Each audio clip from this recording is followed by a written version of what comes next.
as mentioned by Fernando, this is the first session of a series of webinars on regulation and sustainable energy in developing countries. And today I will focus on rural electrification with many general principles, and next session in 1 week will be on case studies.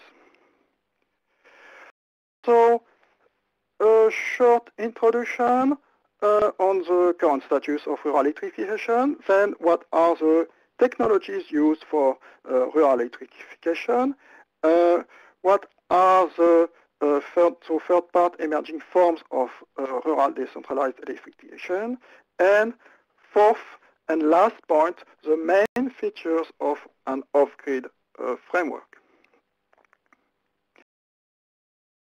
So, current status. There is, as you can see on the map, a very high disparity of electrification rate with mainly sub-Saharan Africa and South Asia lagging behind. And so quite important difference between each country. Large part of the world are in the dark, so this quotation of the International Energy Agency chief economist, when you look at the consumption of the whole sub-Saharan Africa, meaning South Africa, it is equal to the electricity consumed in New York City. The number of people, unfortunately, will remain high. Here are some projections. The first cycle are 2008 and the second are 2030. So you can see for each continent, some continents are making progress, but some other will have a number of people non-connected or without electricity increasing. So why is that? Well, there is a heritage of the colonial past. Colonizers were not interested in rural electrification, so some countries have started rural electrification very recently. And of course, a demographic impact, plus an obvious lack of financial resources, and combined with a lack of political commitment, rural inhabitants are very far from decision makers. So there is a bias which favors urban areas.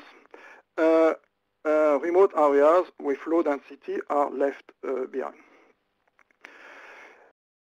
Of course, the situation of utilities in some developing countries have limited financial resources, mainly because they provide a very low quality of service. You have a lot of non-authorized connections, so non-technical losses, plus tariffs are set too low, which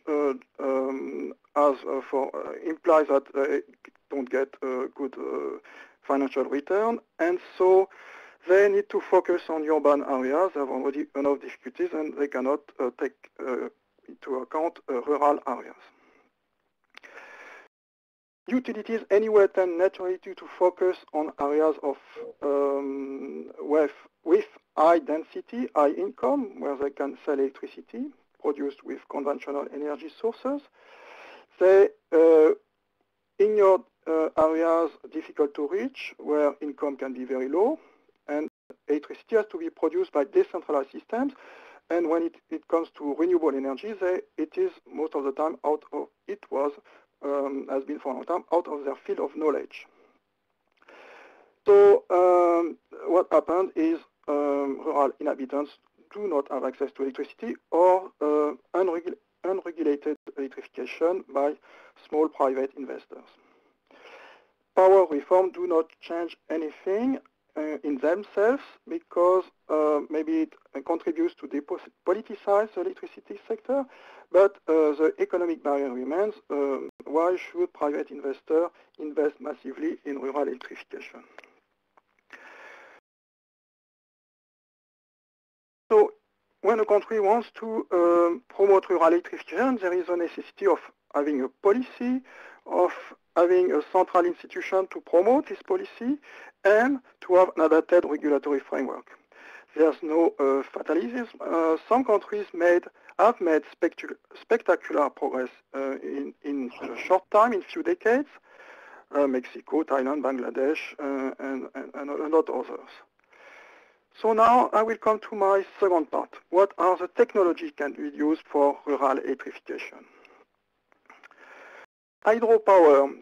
This is the cheapest. It is not exploited, especially in Africa, where you can see the percentage is very low. Percentage of technically feasible potential.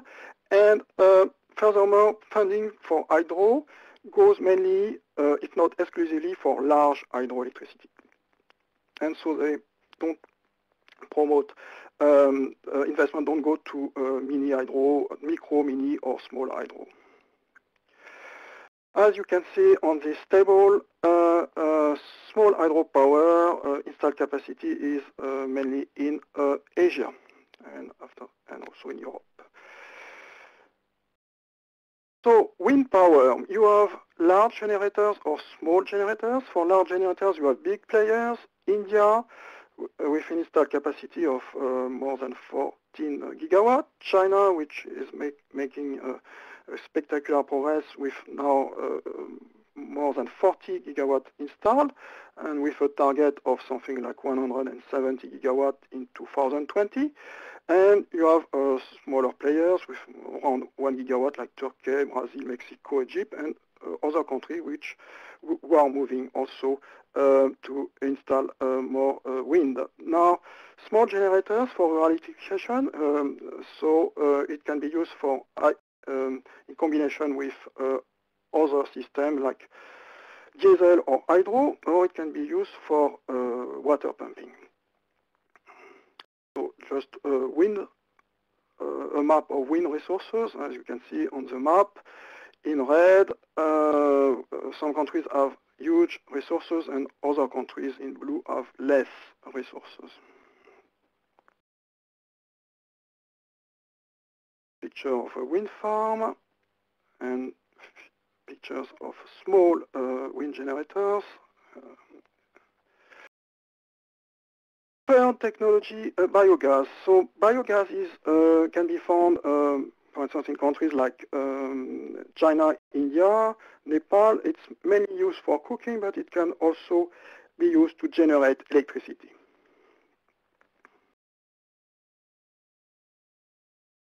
Biogas system. And fourth and last technology I will introduce, photovoltaic. So this is a graphic of a big, quite big photovoltaic system, which powers a refrigerator. And you can also find what we call pico photovoltaic, so very small system, actually solar lamp, which can also now more and more, some of them charge a mobile phone. So solar generation, it's a typical system in Europe. So of course, just a few technical points. A kilowatt peak system, so will produce 1 kilowatt under ideal conditions. In Europe,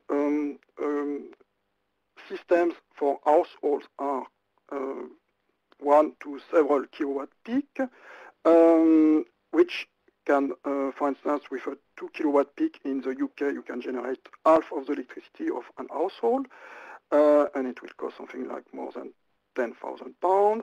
In the developing countries, you find smaller systems, 10 watt peak to 150 watt peak, so that's solar home systems, which can provide light and connection point for TV, or 200 watt peak for solar fridge, or several kilowatt peak when you do water pumping. Just a map focusing on Africa. So once again, the solar resource can be very different according to the place you install your system. Just keep in mind that most tropical countries have very high productivity. You can see Europe, which is at the top of the graph, which is in blue. So productivity of a system in Africa will be 2 or 3 times higher than the same system in Europe. You have a huge decrease of the cost of photovoltaic. Here you can find in green oops, that's not what I want to do, so I will avoid this. So in green you will find it's for polysilicon, so a quite important decrease, and in blue for thin film, which is another technology used in photovoltaic.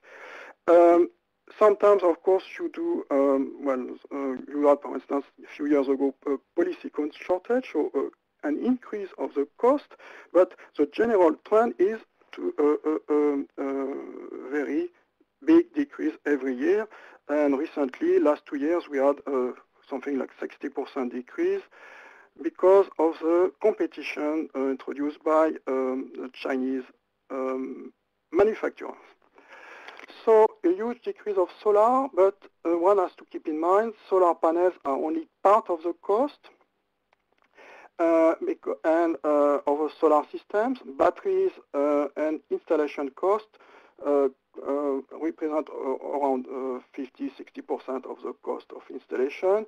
So and the cost of batteries, for instance, is not decreasing very much. So even if costs are decreasing, the investment for end users in developing countries for even a small system like 50-watt peak system can be anything between $350 US, for instance, in Bangladesh, to $1,000 US, for instance, in some countries in Africa. So solar is interesting just for low loads and in remote places where you cannot electrify with other means, with other technologies, and to replace candles, paraffin, or to replace diesel generators. Instead of diesel generators, or instead of connection to the grid. So there is a kind of paradox with solar. It's, as you can see, the green curve there is an increase, but it's far less than grid-connected solar in countries like Spain, Germany, and North America. So now we'll come to my third part of this presentation. What are the emerging forms of rural decentralized electrification? Most renewable energy technology, at least the one I've introduced, are now mature technologies. So it's not enough to conceive projects which are technology-driven, isolated projects, but it's to create the conditions for the emergence of sustainable market for these technologies in each country. So switch from a technology-driven to a market-driven approach.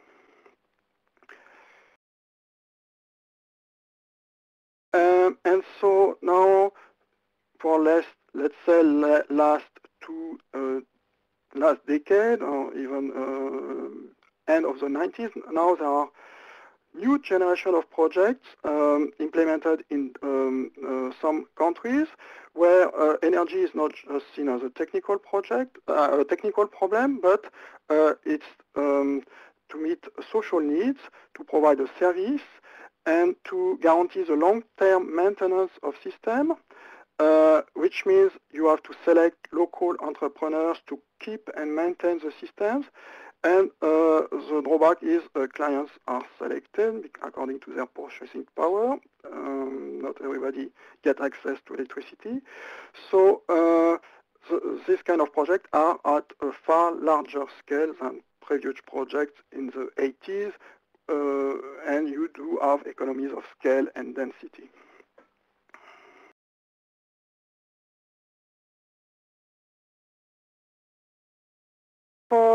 to achieve this, you need to include new actors, which can be private entrepreneur, NGOs, cooperative. You have to overcome the barrier linked to upfront cost. Rural electrification still means subsidies, but also to implement innovative financial schemes. You need to reduce cost of installation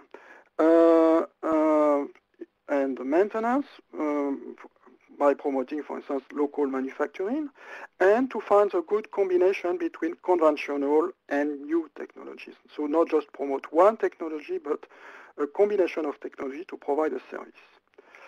And this implies also a long-term commitment of public authorities with a stable regulatory framework. So here is an extract from a document from the World Bank. It's a matrix of electricity supply models. On one side, you have grid extension, and on the other side, you have off-grid with isolated village, which can be electrified with mini-grid or single-user systems. And the form of ownership, you have now quite large number of options, so it can be public or non-governmental or private operators. So I will now present the main features of an off-grid framework. What can be, this is the general principle, what can be a robust institutional framework? There is a need for regulation, independent, to fix tariffs and to provide standards. You need to have an operational entity like a rural electrification agency who will monitor and implement the rural electrification plan. And then you have in Brown the rural energy service companies or energy service companies or ESCOs. They are local operators who install and maintain the systems in local communities. And last, you have end users who are proactive in the process. For instance, they provide feedback. And so the idea is to fill each of these functions.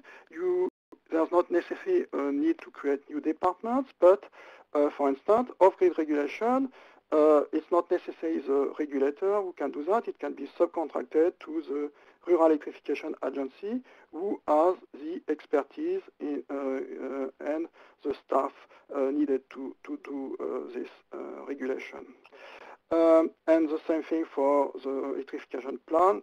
You can subcontract, find local organization to evaluate local needs, and the evaluation and feedback. It's end user, as I said, can be proactive, for instance, and provide a feedback and nominate a delegate when there are complaints. So the off-grid is like conventional regulation. You need to protect the consumer, to have standards and to set tariffs, but it has to be light-handed regulation. What I mean by light-handed is to avoid over-regulation. You have usually in a lot of countries regulation which is adapted first and foremost to conventional utilities, and so it is not adapted to small operators.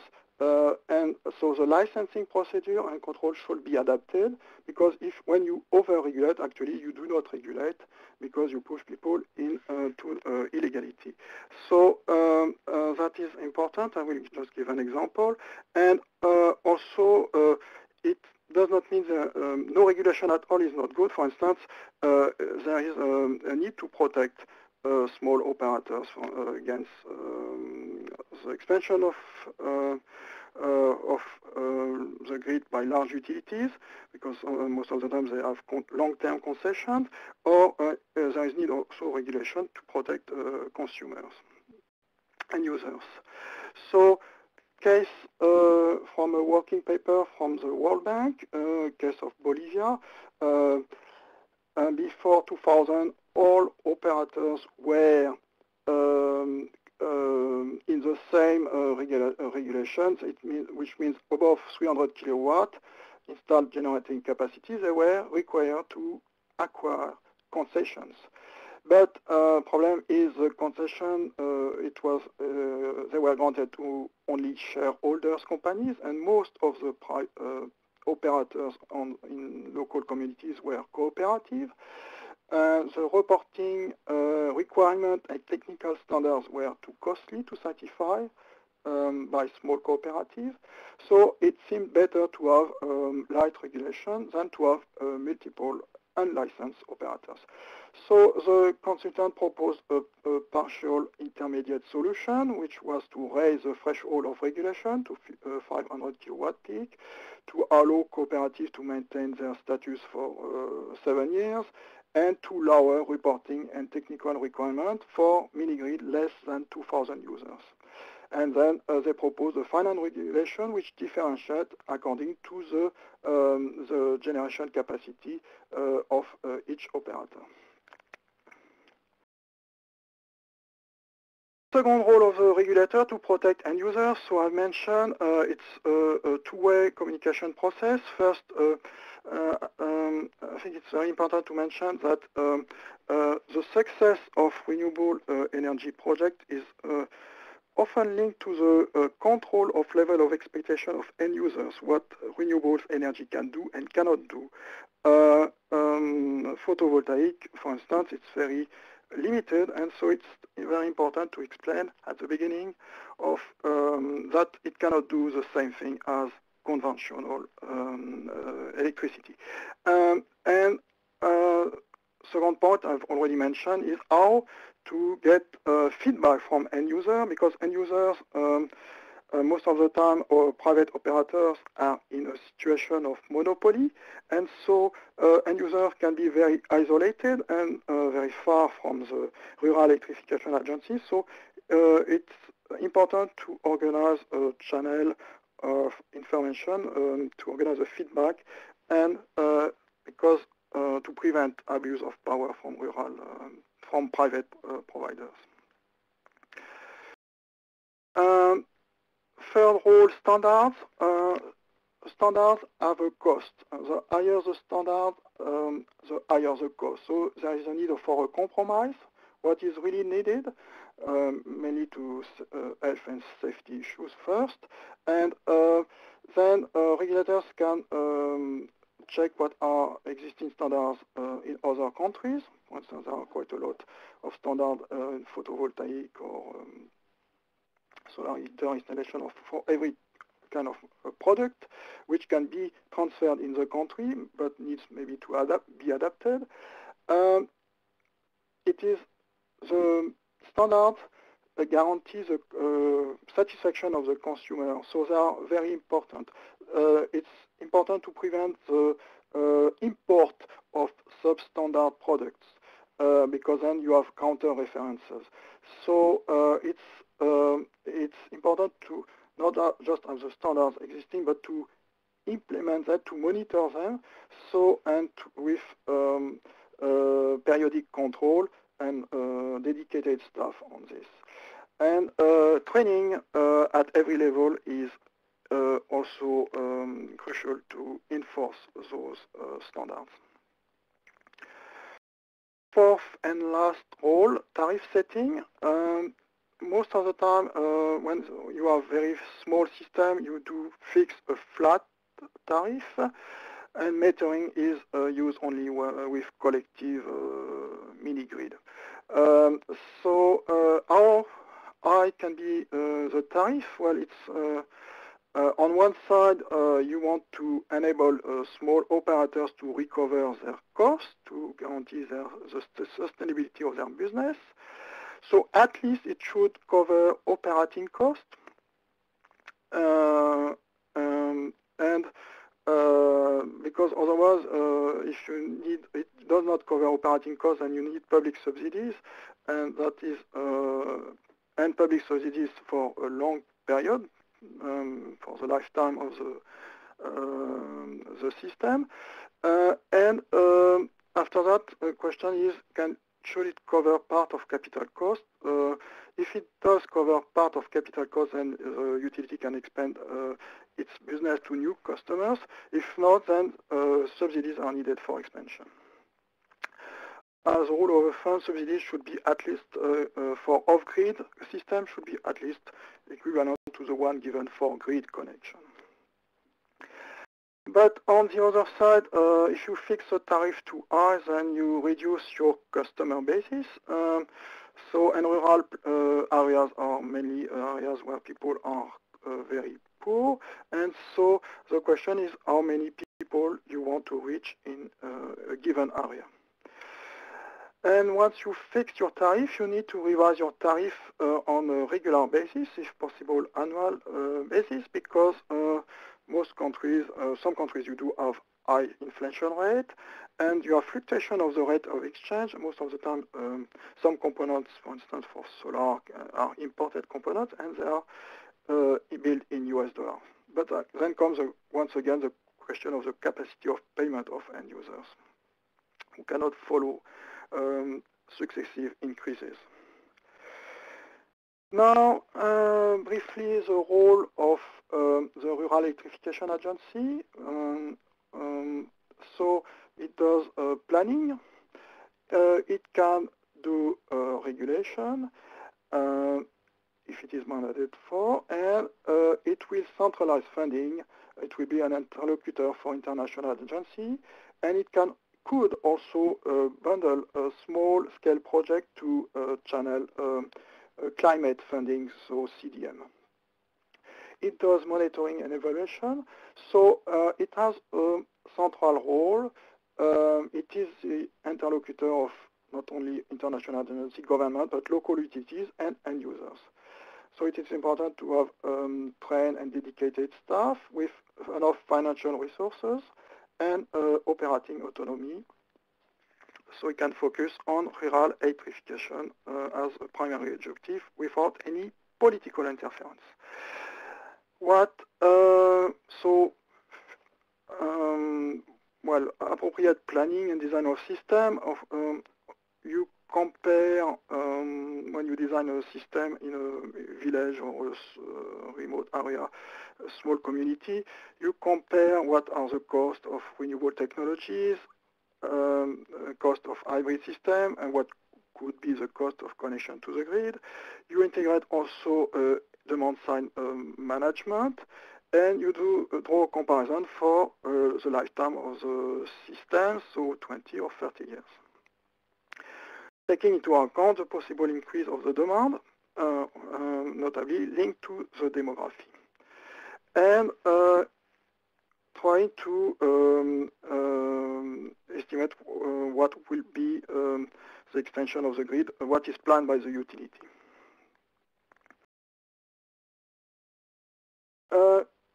The idea is to be technology neutral, so not to promote one technology, but a combination of technologies. So, which can be a mini-grid or individual system. And so, for electricity, you first look at small hydro, wind, biomass, or even geothermal when there is a resource, local resource, but otherwise solar photovoltaic, and combined with diesel generation, solar photovoltaic for low loads and diesel generation for peak load, productive use. So, and you can take into account also need for heat and cooking, and the main idea is to evaluate precisely the needs, individual needs.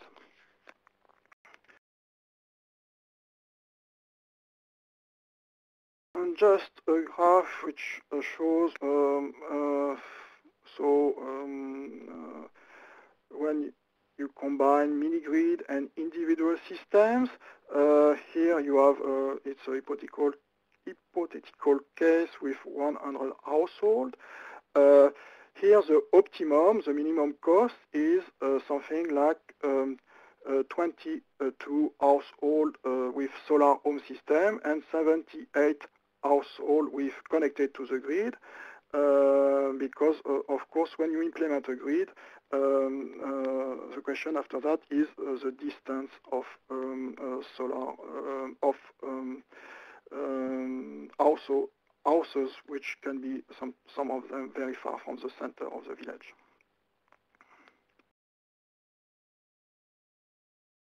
Just a graph to show generally when you have a diesel system, you have low investment cost, low capital cost, but high operating cost. And for PV, you have high investment cost and low operating cost, except the cost of batteries.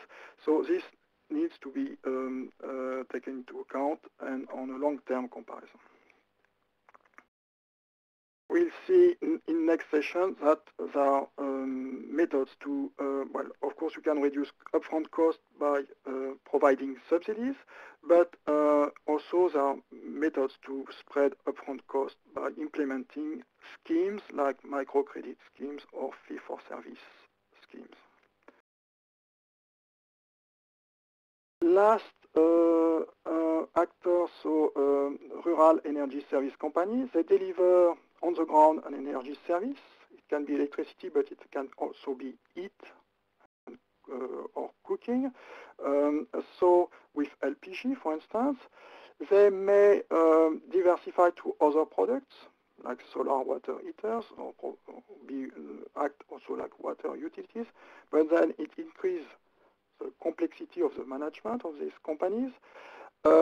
It can be a completely new enterprise or extension of activities of existing structure. So the question after that is, are there any synergies, positive synergies? Should they specialize on core activities or have a diversified business? And they can be independent enterprise or a branch of major company. So as a conclusion, I've emphasized the need of a new institution, but also a new way of thinking, market-driven programs and not just donor-driven. Training is crucial at every level, and one should focus on the sustainability in the long term of and deliver energy services.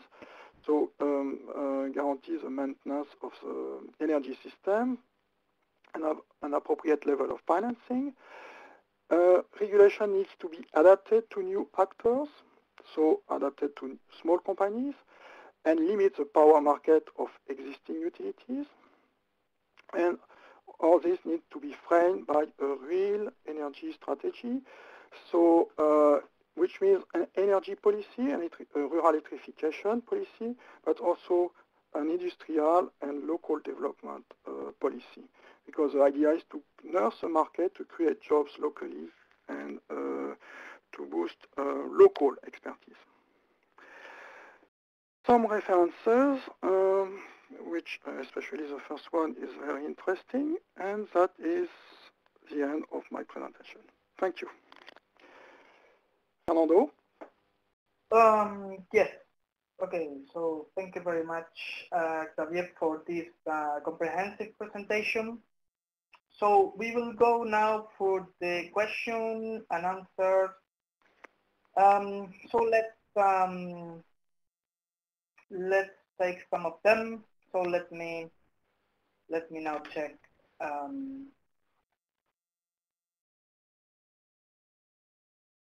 So we have them. I think we have the complete list. Okay, so Xavier, I suppose you can see the complete list of questions as well? Yes, I see some of them. Okay, perfect. So maybe I think there are several well, introductions or comments. So you're invited to submit your questions to the Q&A window. Then, well, I will be selecting one by one, and then we will manage this way. Okay, so let me. Do you want me to pick a question, Fernando? Well, if you feel like being able to manage the questions and providing answers, you can go ahead. So you just read the name of the person, the question, and then you go ahead. So okay, I can start. I can see why. How long will the ESCOs take care of the maintenance of the system? Well, as long as it can be 20, 30 years. The idea is to have enterprise who are implemented and who provide, for instance, solar electricity as long as solar electricity is needed. And who take care of the use battery for the PV system? That is a good question, still from Rimesh. It's batteries, you know, solar batteries are very big batteries. They use lead for some of them, and so it should be recycled by the small rural energy service companies. But I have to say, most of the time, I don't think it is done. Most of the time, end users do keep the batteries, and somehow they are being reused or dumped. I think it should be the role of the ESCO, but that is not in current contract. I've seen it's not precise. What about the training for the end user? The end user at least should know. It varies. You know, there are two possibilities. Either you give the possibility for end users to intervene in their system, but most of the time, rural energy service companies prefer to leave this to technicians.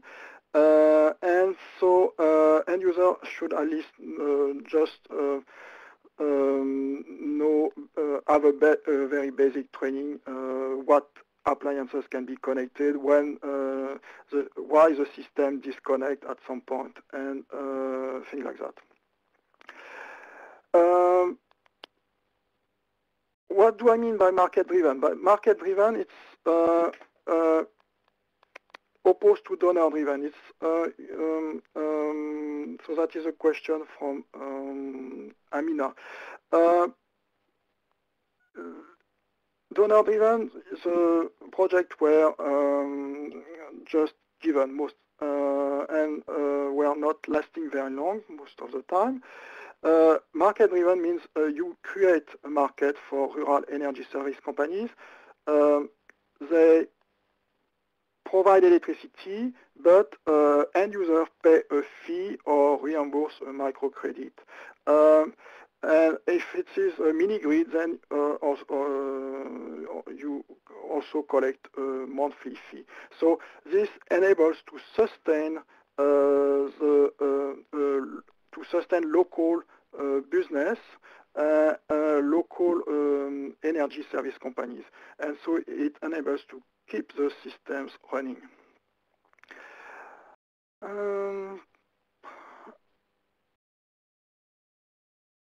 Let's see, I will go back to the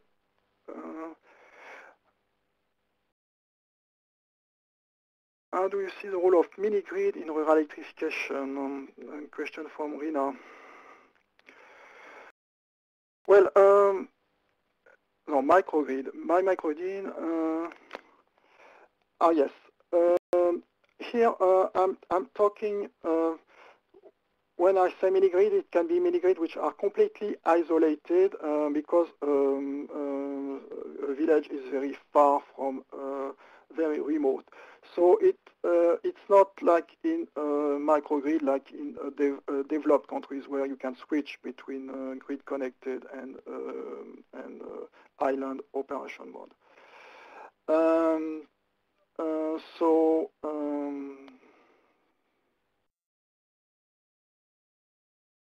Question.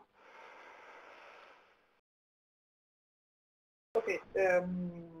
So yes. In the meanwhile, Xavier, I will take advantage to give some instructions to our participants. So first, I see that you are having quite a lot of interaction among you. So you can probably the most easy way is joining our group on LinkedIn. So we are giving the link. It's on the lower left corner. So you click on the networking on LinkedIn and then you click on browse to. Then you will be directed to our group on LinkedIn. Then just by registering there, you will have the opportunity to interact with other participants. So you can of course use the chat window, but if you go to this LinkedIn group, you could probably better interact. So you're invited to join there. We're also providing the speaker contact, so just in case you would like to further interact with Xavier Lemaire, or even for any proposal for further action in your country or your company. And finally, on the lower right corner, you will find the link to today's presentation, where we will also upload the recording of this webinar. So again, you click on session 1, Sustainable Energy Regulation, and then you click on Browse to. Okay, Xavier, the floor is yours again. Okay, thank you. So I will pick again some questions. For instance, Lely Dumont, the battery is one of the main obstacles to electrification because they are expensive. Is there a way to have refurbish the old ones? To my knowledge, no. You can extend the life of battery if you maintain them correctly. Some have a life cycle of 2 or 3 years when they are closed. Some others it can be 5 or 6 or 7 years. But I do not think there is a way to refurbish old ones.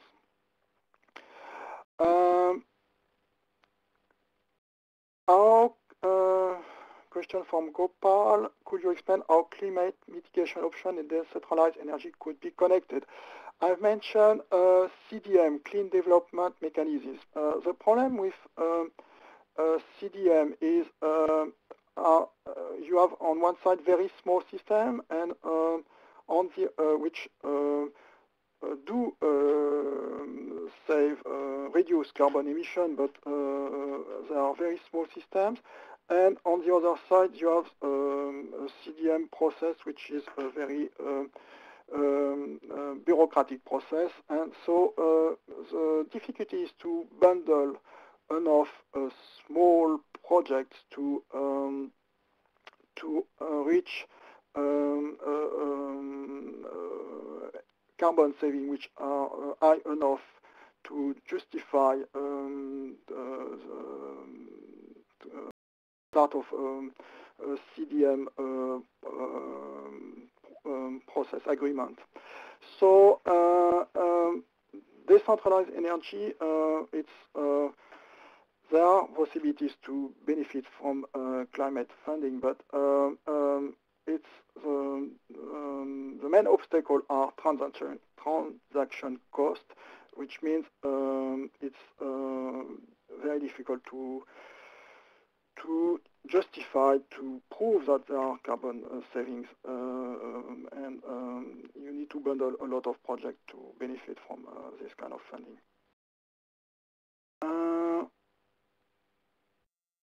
Our energy, so biomass, it has been mentioned several times, notably by Zev Gross. Yes, biomass is used. It's mainly in China, in India. The difficulty is to have enough biomass to generate electricity. And to organize when it's a collective system or even individual system. So biomass can be used, but it's there are constraints. It can be time consuming. And for the question on electrification schemes that have multiple benefits, yes, in some cases, yes. Such as water purification, yes. For instance, solar can be used to purify water, yes, and you don't need a big system, and you just need to pump water and to put a bit of flow in the tank. Do you have any models that show more clearly the overall cost? The difficulties you compare diesel generation cost can be very extremely different according to the place where you are located. So each country and each area are very different. But I can I will give next time, next session, some example.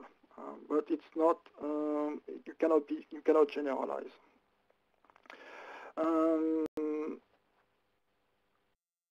Documentation will be provided. That is on the website. From you, okay.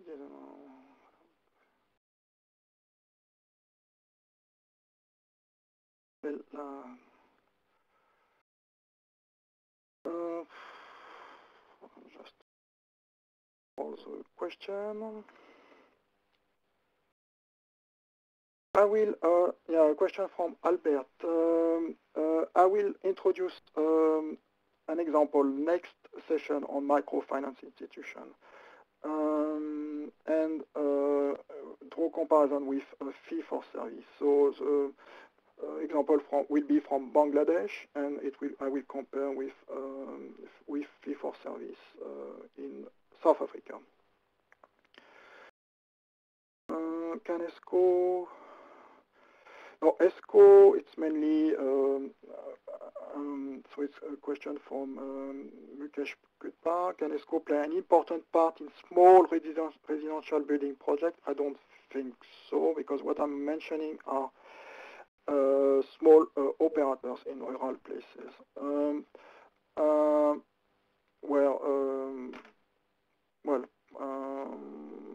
They intervene just to provide electricity, but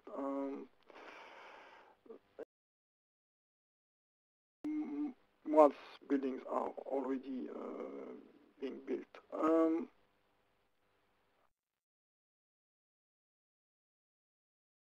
Thus far, so a point from Narendran,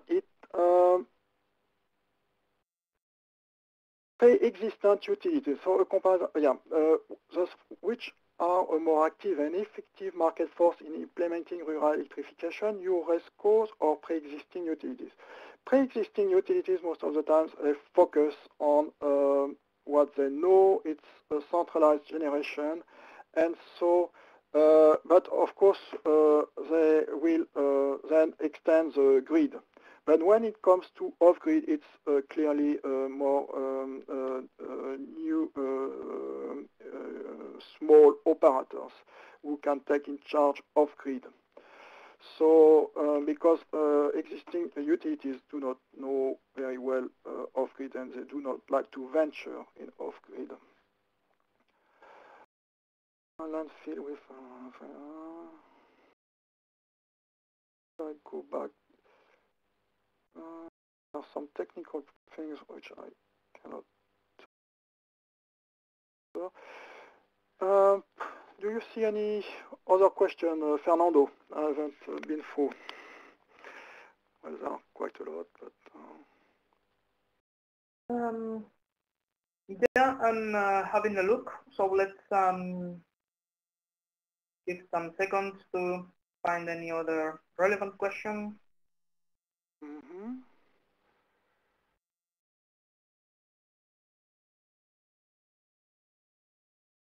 The question from Rita Paletta, the biomass system referred earlier in the presentation, are they commercially available or are they only in the research and development field? No, they are commercially available. There have been biogas, biodigester have been widely disseminated in China, I think 12 million or more than 12 million, and also in India. So it's not something new, it's something which exists and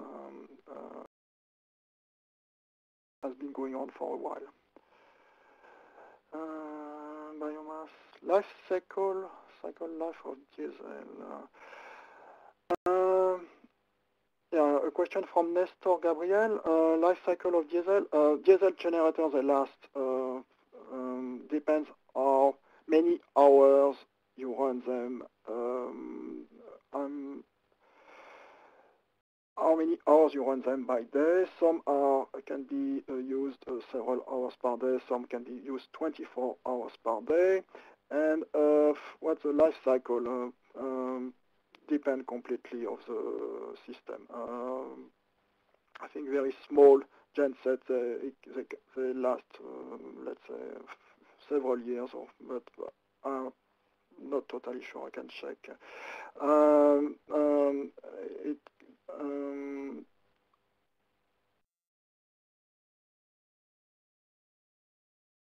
A question from Yuri Yulianov. What's the idea of regulation of rural electrification in countries where we still have national regulation for renewables?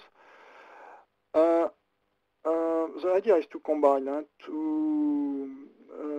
regulation for renewables can be regulation for connected renewables, like country which will implement a feed-in tariff.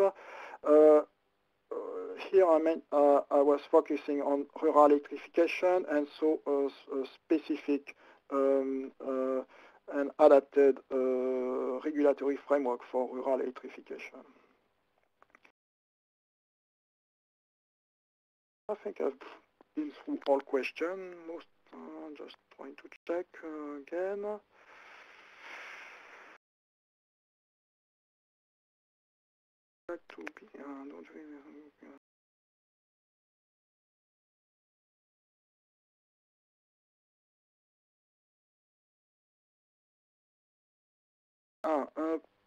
Another question from Nestor Gabriel Navas Granodas. In undertaking the study of sensitivity, is it possible to obtain a relatively short payback time? There has been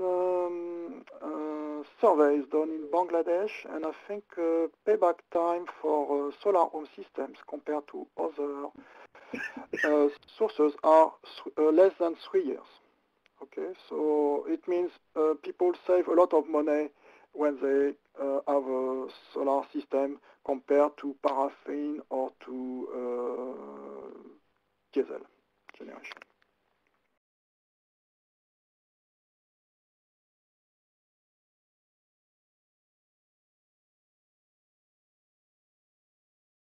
For a question from Wilson Suarez for rural electrification policy in Latin America. Well, it depends completely of the country. Some countries like Mexico, I think, have been, also Central America, done regulation with large state investments. Some do deregulate. So I don't have like Argentina or Chile, so I don't have any. Depends completely after that how the regulatory framework is designed.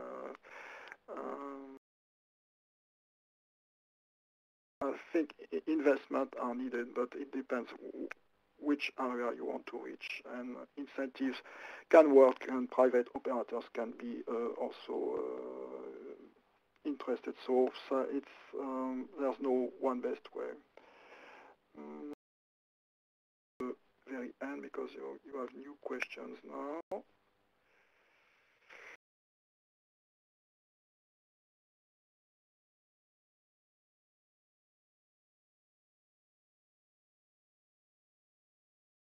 if the let me show you what happens if the end user cannot afford to pay the monthly fee for service. Once the system is installed, most of the time the contract will say that the system should be removed. The contract between the end user and the RESCO.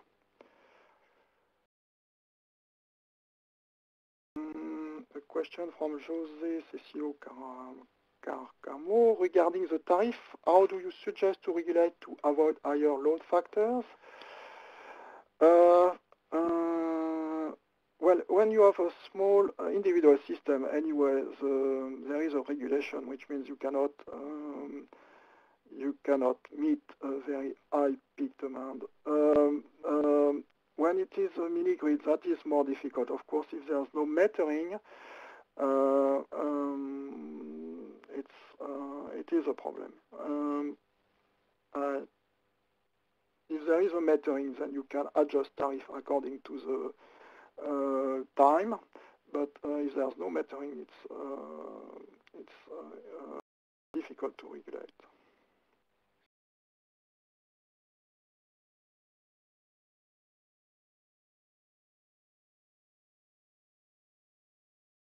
One difficult question.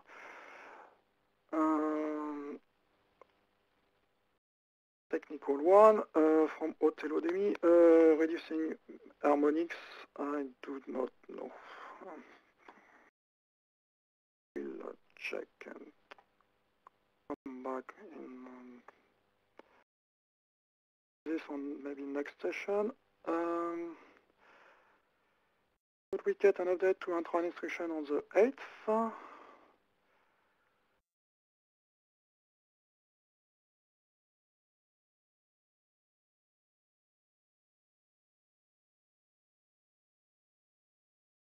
Okay, I will take a last one because I think we need to stick to 1 hour.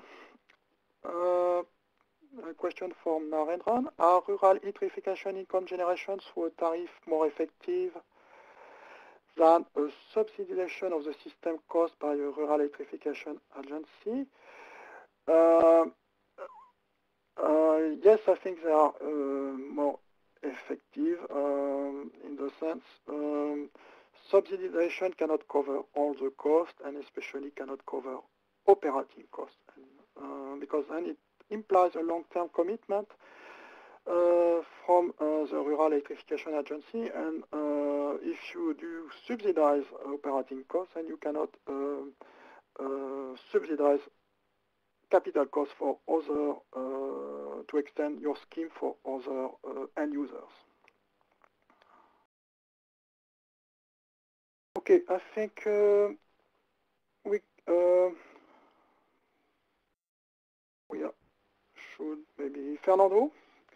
Yes. Do I have still time or not? Yes, I think we could have about 5 more minutes. 5 more minutes. Yes, if you see interesting questions, we can.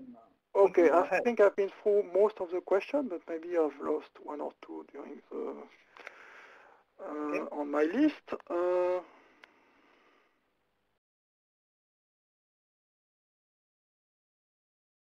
Fernando, do you see any question I haven't answered? I think that the main has been covered. So I think that people are also asking for more case studies. So on the next session, which contents we will see and whether we will have more concrete case studies? Yes. So next session will take place next Thursday, same time, and I will give a concrete example.